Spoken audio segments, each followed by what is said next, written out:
अगर आप किसी वजह से बास्केट ऐप में अपनी फर्म्स की एंट्रीज़ को डिलीट करना चाहते हैं या फिर किसी स्पेसिफिक पीरियड में ही डाली गई एंट्रीज़ को रिमूव करना चाहते हैं, जैसे आप पहले बास्केट अकाउंट को डेमो या टेस्टिंग पर्पस के लिए यूज़ कर रहे थे और अभी आप प्रॉपरली अपने बिजनेस को बास्केट अकाउंट में चलाना चाहते हैं, या फिर आपके एम्प्लॉय से ही गलती से रॉन्ग खाते में एंट्रीज़ डल गई है, तो आप कैसे डिलीट कर सकते हो। तो उसके लिए आप अपने लेफ़्ट साइड की 3 लाइंस पे क्लिक करोगे। यहाँ पे अगर हम थोड़ा स्क्रॉल करते हैं तो हमें एडमिन का ऑप्शन मिलता है, हम इस पे क्लिक करेंगे। यहाँ पे हमें डिलीट फर्म ट्रांजैक्शन का ऑप्शन मिलता है, हम इस पे क्लिक करेंगे।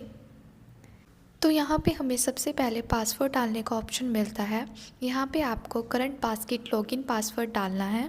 तो ये इंश्योर करता है कि सिर्फ ऑथराइज्ड ओनर या एडमिन ही आपकी एंट्रीज़ को डिलीट कर रहा है।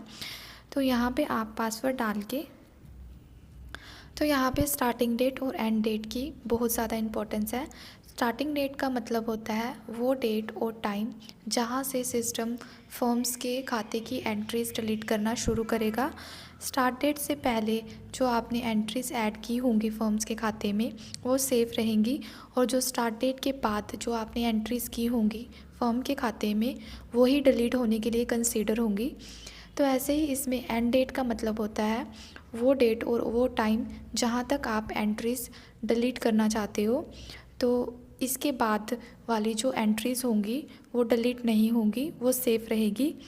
तो ऐसे ही अगर तो आप बिल्कुल ही फ्रेश स्टार्ट करना चाहते हो अपने फर्म के खाते को, तो यहाँ पे आप स्टार्टिंग डेट में वो डेट डाल सकते हो जब से आपने बास्केट ऐप चलाना शुरू किया था।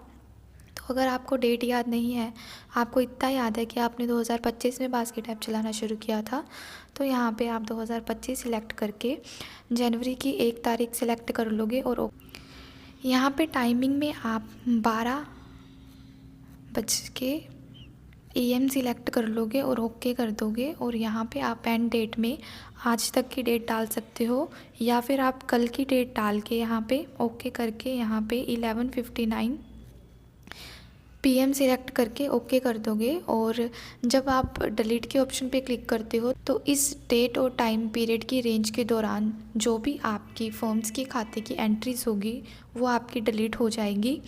तो ऐसे ही अगर आपको कुछ स्पेसिफिक पीरियड की एंट्रीज़ डिलीट करनी है, जैसे आपने एक दिन पहले की एंट्रीज़ डिलीट करनी है, तो यहाँ पे आप स्टार्टिंग डेट में एक दिन पहले की डेट सिलेक्ट कर लोगे। जैसे हमने यहाँ पे एक दिन पहले की डेट सिलेक्ट कर ली है और ओके कर देंगे।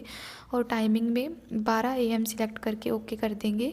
और यहाँ पे एंड डेट में ही एक दिन पहले की डेट ही सिलेक्ट करके यहाँ पे ओके करके 11:59 सिलेक्ट करके यहाँ पे ओके कर देंगे। तो यहाँ पे अगर हम डिलीट के ऑप्शन पे क्लिक करते हैं, तो डिलीट के ऑप्शन पे क्लिक करने से पहले आप एक बार डेट और टाइम अच्छे से चेक कर लीजिए कि आपने सही सिलेक्ट किया है कि नहीं, क्योंकि जो भी आप इस रेंज के दौरान जो एंट्रीज डिलीट करोगे वो आपकी दोबारा रिकवर नहीं होगी। तो अगर तो आपको डेट या टाइम वगैरह क्लियर नहीं है तो आप एक बार हमारे कस्टमर सपोर्ट पे कॉल कर सकते हैं। तो ऐसे ही अगर हम डिलीट के ऑप्शन पे क्लिक करते हैं तो ये हमसे कंफर्मेशन अभी भी मांगता है कि डेट और टाइम हमने सही से डाला है कि नहीं। अगर आपको लगता है कि आपने डेट और टाइम सही से सिलेक्ट किया है तो आप ओके कर दोगे। तो अभी ये कुछ सेकंड्स का टाइम लेगा, जब इसमें कंप्लीट लिखा हुआ आ जाएगा तो सिस्टम हमारे सिलेक्टेड डेट और टाइम के रेंज के हिसाब से जो फॉर्म्स के खाते में हमने उस टाइम पीरियड दौरान एंट्री डाली होगी वो परमानेंटली हमारे सॉफ्टवेयर से डिलीट कर देगा। तो ऐसे ही अगर आपको कस्टमर के खाते की एंट्रीज भी डिलीट करनी है तो उसकी भी वीडियो हमने अलग से बनाई हुई है, आप हमारे YouTube चैनल पे जाके देख सकते हो।